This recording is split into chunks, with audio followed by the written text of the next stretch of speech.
दुर्गा नदी के किनारे बसा एक गांव फूलपुर। गांव में कुछ 100-150 लोग रहते थे। अंजलि, जो कि पास ही के जिले में रहती थी और 12वीं पास कर चुकी थी, उसके पिताजी ने बेटी को जल्दी विदा करने के लिए उसकी शादी फूलपुर गांव के मुकेश से करवा दी थी। मुकेश कभी स्कूल नहीं गया था और इस कारण वो पढ़ा लिखा नहीं था और बाकी गांव वालों की हालत भी मुकेश जैसी ही थी। मुकेश के घर में उसके माता पिता भी रहते थे। सासू माँ, मैं बाहर मंदिर तक जा रही हूँ, आधे घंटे में आ जाऊंगी। अरे अभी कहीं जाने की जरूरत नहीं है, चुपचाप जाके रसोई में रात के खाने की तैयारी करो। और ये घूंघट क्यों हटा लिया है तुमने? क्या पता नहीं कि इस गांव में औरतें बिना घूंघट के नहीं रहती? रात में अंजलि छत पर जाकर अपनी मम्मी से बात कर रही होती है। तभी गांव की 3-4 औरतें उसे देख लेती है और दरवाजे पर आकर उसकी सास से शिकायत करने लगती है। और क्या हुआ? अरे छत पे तो देखो, आपकी बहू मटक मटक के किसी से फोन पर बात कर रही है, दिन भर फोन पे लगी रहती है। अरे कल तो मंदिर के पास वो क्या कहते हैं, सेल्फी ले रही थी। शहर की बहू रखना अच्छा शान की बात है, पर देखना इसके लक्षण से ये तो तुम्हारे परिवार को बदनाम ना कर दे। ये पहली बार नहीं था जब सास से गांव के लोगों ने अंजलि की बुराई या शिकायत नहीं की हो। अब तो ये रोज की बात थी। अंजलि ये सब सुन लेती है। जब वो नीचे जाती है तो मुकेश भी वहां जाता है। सास कहती है, बेटा, लोग घर आकर शिकायत करने लगे हैं बहू के कामों की, देख लो। पति हो, संयम से रखो इसे।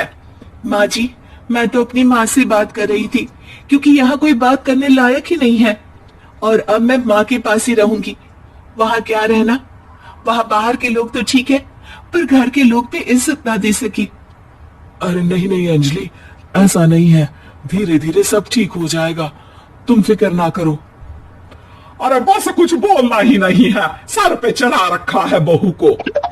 सास मुकेश की नरम बात सुन के वहां से मुंह चढ़ाकर चली जाती है। मैं तो कहती हूँ हम दोनों शहर चले जाते हैं।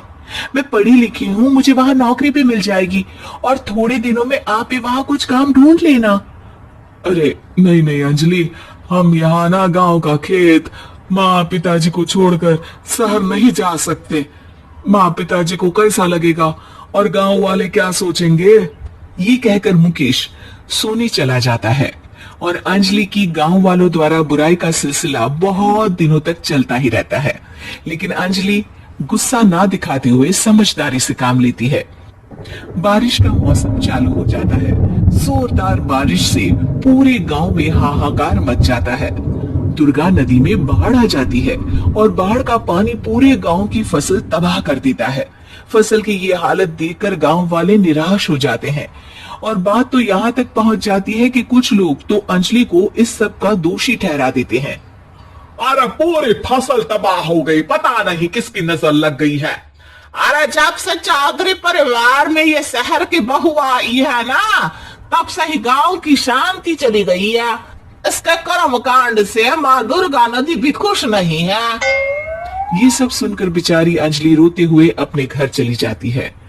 कुछ दिन बाद सभी गांव वाले अपनी फसल का मुआवजा लेकर अपने अपने घर आते हैं। मुकेश भी 1500 लेकर आता है। अंजलि को जब पासबुक दिखाता है तो अंजलि हैरान हो जाती है। अरे ये पासबुक में तो उन्होंने 4000 की एंट्री करी है और आपको सिर्फ 1500 दिए। सच में? अरे वो सरकारी अफसर आपको बेवकूफ बना रहे हैं। सरकार की तरफ से हमें 4000 मिले हैं, लेकिन बाकी का सारा पैसा खुद ही खा रहे हैं। आप लोग के अनपढ़ होने का फायदा उठा रहे हैं। ये सब सुनकर मुकेश परेशान हो जाता है, लेकिन अंजलि उसे हिम्मत से काम लेने को कहती है और सुबह होते ही मुकेश को पंचायत कार्यालय ले जाती है और साथ में गांव के और लोगों को भी। आप सरकारी बाबू क्या गांव के लोगों को बेवकूफ समझते हैं? आपको क्या लगता है ये पढ़े लिखे नहीं है तो आप कुछ भी मनमानी करेंगे? ये बेचारे दिन रात इतनी मेहनत करते हैं, ये हमारे अन्नदाता है और आप इनके साथ ऐसा धोखा करते हैं। अरे क्या बके जा रही है ये लड़की, किस धोखे की बात कर रही है? अपने कांड करके नदी माँ को नाराज करके हमारा नुकसान करके इसे चैन नहीं मिला क्या? सरपंच जी, इन सरकारी बाबू ने मुझे बेवकूफ बनाया है और मेरे हिस्से के पैसे खुद चट कर गए। बस ये सुनते ही सरपंच वहां से दुम दबाकर भाग जाता है। पता चलता है कि जनपद अधिकारियों ने गांव के सरपंच के साथ मिलकर सबके साथ धोखा किया है। सब लोगों का विरोध शुरू हो जाता है और आखिर में अधिकारी सब गांव वालों के हिस्सों के बचे हुए पैसे उन्हें लौटा देते हैं और कई दिन तक सरपंच गांव में लौटता ही नहीं।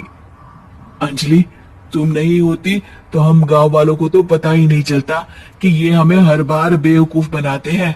हाँ हाँ अंजलि बेटी, हमें माफ कर दो। हम सब तुम्हें बुरा भला कहते रहे, लेकिन तुमने ही आज हमें बेवकूफ बनाने से बचाया है। हमें तुम पर गर्व है बेटी। अब समझ आया कि सरपंच तुमसे नहीं, तुम्हारे पढ़े लिखे होने से नफरत करता था। क्यों ना इस बार हम अंजलि को ही सरपंच पद के लिए चुन ले? क्या कहते हो गांव वालों? पढ़ी लिखी सरपंच। बस पूरा गांव अंजलि के लिए ताली बजाता है और अंजलि की सास उसे